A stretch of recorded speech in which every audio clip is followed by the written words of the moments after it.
Hola, buenas, soy David y os traigo un nuevo tutorial que esta vez va a hablar sobre la mezcla de color y las transiciones de color para conseguir transiciones de color suaves o más suaves, que es algo que le da problemas a bastante gente. Y bueno, aunque está ya todo hecho en Photoshop, realmente es aplicable a los demás programas o casi todos los demás programas de pintura digital.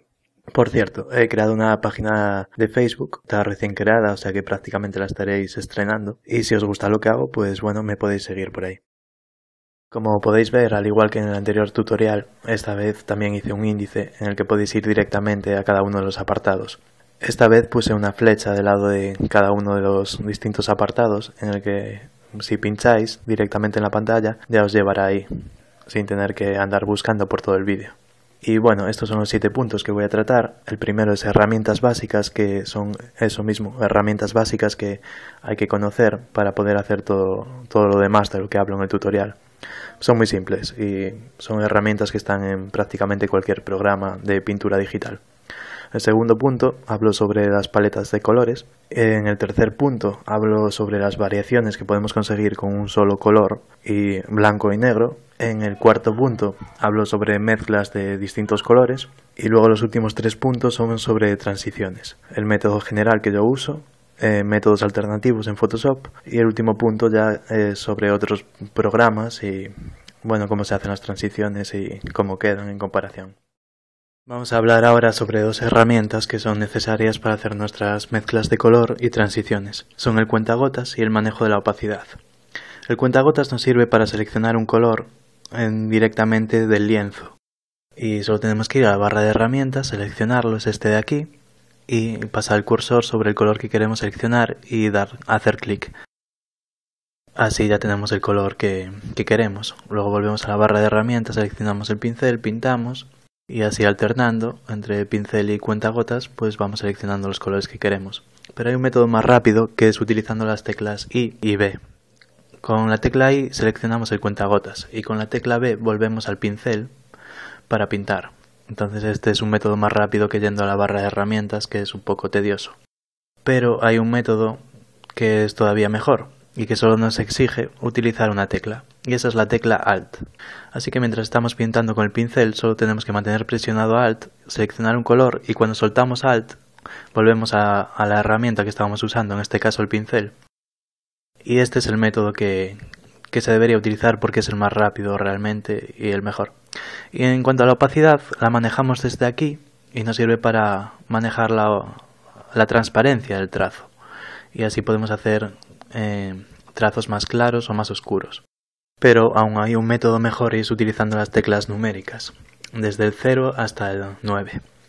Con 1 la opacidad se pone al 10%, con 2 al 20%, con 3 al 30% y así va subiendo de 10% en 10% hasta llegar a la tecla 0, que es el 100%.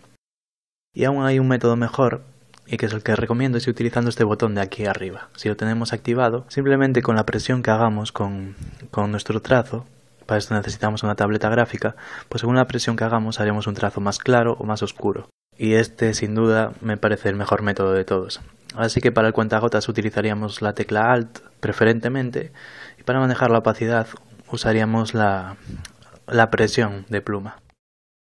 La paleta es una herramienta que utilizan los pintores en medios tradicionales en la que disponen sus colores y hacen sus mezclas de color ahí. En el medio digital no es algo tan necesario porque tenemos diversos menús como la rueda de color o selectores de color con barras de RGB, HSV, pero es algo que también puede ser interesante porque nos permitiría seleccionar los colores directamente desde el lienzo, ya sea una capa aparte o en la misma capa, y así tener menús ocultos y trabajar con la pantalla limpia. Además, por supuesto, la paleta de color sirve para limitar la gama de colores que vamos a utilizar y eso es algo muy interesante. A la hora de hacer nuestra paleta de colores, algo que debemos evitar completamente es elegir colores muy dispersos por el círculo cromático y muy saturados. Esto hará que a la hora de pintar abusemos demasiado de colores saturados y por ejemplo para un césped cojamos el verde más chillón que hay, el rojo para la gorra más chillón que hay, el amarillo más chillón que hay y en definitiva, que abusemos de colores saturados que dan un aspecto poco profesional y bastante infantil. Bueno, en este caso la ilustración es bastante infantil, y puede dar el pego, pero por lo general no hay que hacer eso. En cambio, en esta paleta de la derecha, como veis, hay un color principal, el amarillo, el rojo está bastante saturado también, pero no del todo. Pero bueno, está bastante saturado porque es un color cercano al amarillo, y en cambio los azules y verdes están mucho menos saturados porque son colores lejanos al amarillo, que sería nuestro color principal. Y los colores, como veis, no quedan tan chillones y casan mejor entre sí.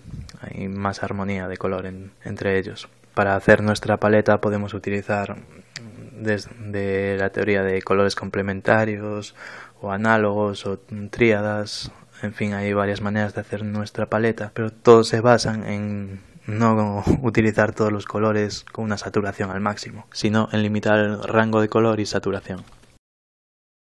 Ahora vamos a hablar de cómo conseguir diferentes variaciones de un tono manteniéndonos en el mismo matiz, pero cambiando la saturación y la luminosidad, solo utilizando ese tono y los colores negro y blanco. Del negro y el blanco obtenemos el gris, que nos ayudará a quitar saturación al color, y el negro nos ayudará a oscurecer el color y el blanco a hacerlo más claro. Aquí veis como he tomado 4 muestras de color rojo y sobre una de ellas añadí progresivamente negro, sobre otra progresivamente gris y sobre la otra añadí progresivamente blanco, y así fui consiguiendo distintas variaciones que van desde el rojo más puro y saturado hasta el negro, hasta el gris y hasta el blanco. Y también podríamos coger otro color, como por ejemplo el azul, mezclarlo con este rojo, obtener tonos intermedios, y podemos coger uno de esos tonos intermedios y vuelta a empezar. Como veis, la posibilidad de variaciones son infinitas prácticamente. Bueno, infinitas no, pero hay muchísimas. Vamos a hablar ahora sobre la mezcla de dos colores. En pantalla tenemos las ruedas de color del sistema R&B y la rueda del sistema RGB.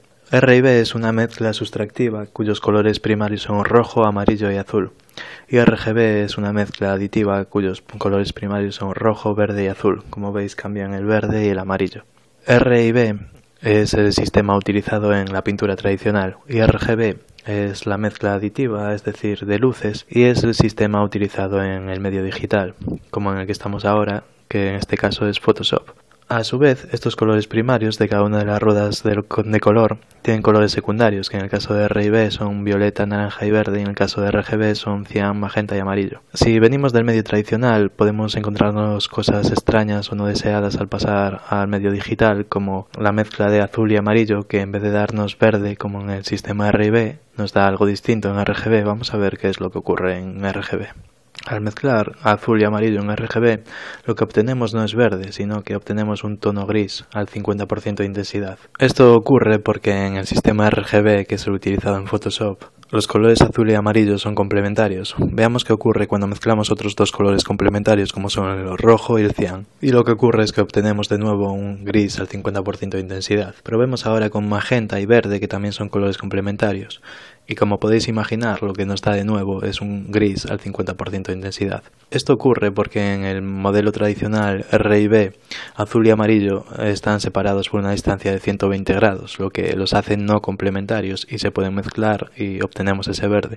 En cambio, en el modelo RGB están separados por 180 grados, lo que los convierte en complementarios. Y si mezclamos dos colores complementarios, lo que ocurre es que obtenemos un tono neutro, en este caso un gris al 50% de intensidad. Vamos a estudiar un poco más cómo funcionan las mezclas dependiendo de la distancia a la que se encuentren en la rueda cromática. Ya sabemos que si mezclamos dos colores con una saturación y luminosidad al 100% y distanciados por 180 grados en la rueda cromática, lo que obtenemos es un gris al 50%, es decir, un color con una saturación al 0 y una luminosidad al 50%. Veamos ahora cómo funcionan cuando la separación es de 120 grados entre sí. Así que si cogemos un azul que está en la posición 240 y un rojo que está en la posición 360, lo que deberíamos obtener es un magenta que está en la posición 300, que sería este color de aquí. Veamos qué es lo que obtenemos. Obtenemos un magenta, es decir, casi la posición 300, pero la luminosidad está bajada un 50%. Así que si la subimos, conseguimos el color original.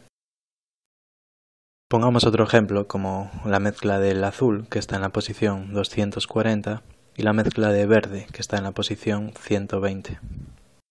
Lo que nos debería dar es un tono intermedio, un cian, que está en la posición 180, que sería este color. Y lo que obtenemos es casi la posición 180, pero de nuevo la luminosidad vuelve a bajar un 50%.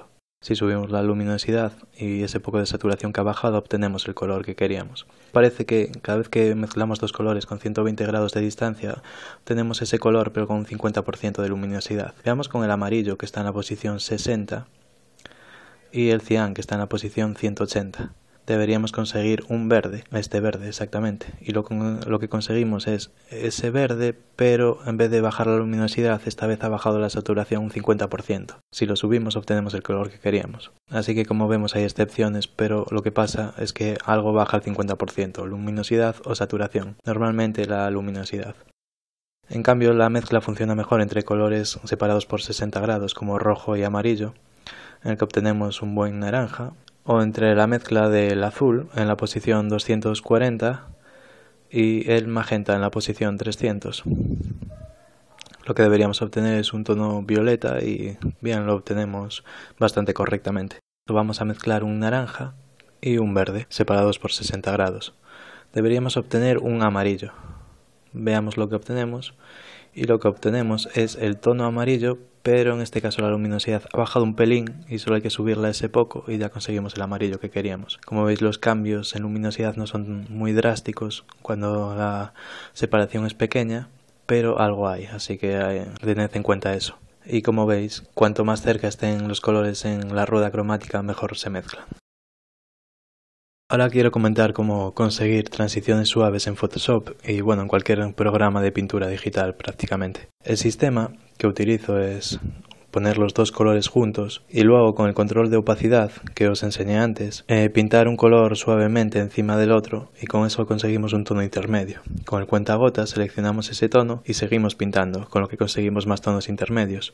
Y seguimos seleccionando con el cuentagotas y pintando hasta crear una transición lo más suave posible. También podemos utilizar un pincel con punta suave degradada como de aerógrafo para conseguir una transición mucho más suave, pero en temas de ilustración esta técnica, el uso y abuso de esta técnica puede ser más contraproducente que beneficioso. Y básicamente la idea es esa, este es el método que se utiliza para conseguir transiciones suaves. Es un poco tedioso en cuanto a que lleva bastante tiempo, pero utilizando bien la presión con la que pintamos y el cuentagotas podemos ir consiguiendo tonos intermedios para crear buenas transiciones.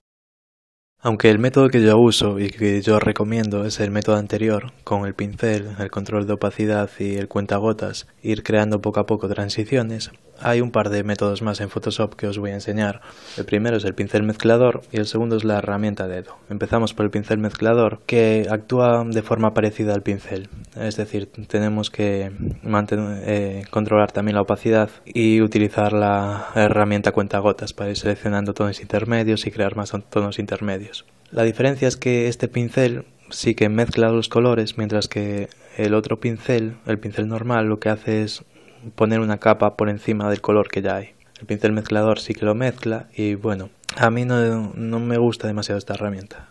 Sí que la veo útil y tal y alguna vez la utilizo, pero muy pocas, pero recomiendo hacer las transiciones con el pincel normal, porque me da la sensación de tener más control sobre lo que estoy consiguiendo.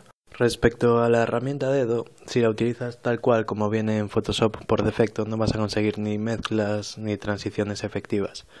Pero vi en un vídeo de YouTube hace una temporada que explicaban cómo modificar esta herramienta dedo para conseguir una versión distinta que funcionase de una manera similar al pincel mezclador. No actúa exactamente igual, ni se obtienen exactamente los mismos resultados, y bueno, funciona bien para unas cosas y no también para otras cosas. Pero bueno, es una manera de obtener transiciones bastante fácilmente. Una cosa interesante de este pincel sería que no tienes que utilizar la herramienta de cuentagotas, puesto que actúa independientemente del color que tengas escogido, así que solo tienes que hacer trazos con el pincel para ir obteniendo transiciones poco a poco. Recomiendo utilizarlo con opacidades bastante bajas, entre el 10 y el 20%. También sería interesante para la gente que tenga Photoshop CS4 o versiones anteriores, ya que en esas versiones no existía el pincel mezclador que fue introducido en la versión CS5 de Photoshop. No es perfecto, pero bueno, puede ser útil. Así que bueno, para que no tengáis que configurar todo el pincel vosotros mismos, ya lo he hecho yo y lo he subido a internet, así que os adjunto el link en la descripción del vídeo para que lo podáis descargar y probar. Pero como comenté antes, si tengo que recomendar un método, yo el que recomendaría es utilizar el pincel normal y el cuentagotas, ya que me parece posiblemente el mejor método para obtener transiciones, al fin y al cabo. Y en este último apartado lo que voy a hacer es probar transiciones de color, pero en distintos programas, además de Photoshop. Lo estoy haciendo ahora mismo en el Manga Studio. Es un programa que usé bastante poco, o sea que no lo controlo demasiado bien. Seguramente hay más herramientas y mejores para crear las transiciones dentro de Manga Studio, pero bueno, lo hice con esta. Y también aquí lo estoy haciendo en Krita, que es un programa que descubrí hace poco y me parece genial, muy bueno. Me gusta también cómo mezcla los colores. Y por último en Toolsay, Paint Toolsay, que también es un programa gratuito que está de moda y es muy bueno para dibujar y pintar. Y bueno, las transiciones no me convencieron tanto, pero también supongo que habrá otros métodos mejores para hacerlas aquí. La cosa es que, como veis, en todos podemos conseguir buenas transiciones, de una manera bastante fácil. Aparte de estos tres programas, que son los tres muy buenos, quería recomendar otros dos que ahora mismo no tengo instalados, pero sí que probé, y que posiblemente estos dos son mejores que los otros tres que os acabo de enseñar. Son mejores a la hora de mezclar colores. No digo que sean mejores en general para dibujar y pintar, pero sí a la hora de mezclar colores sí que son muy buenos, en especial el Corel Painter. Y con esto se termina el tutorial. Si tenéis ideas sobre otros temas que os gustaría que tratase en futuros tutoriales, me lo podéis dejar en los comentarios. Y bueno, espero que os haya gustado y os haya sido útil y nos vemos en el siguiente.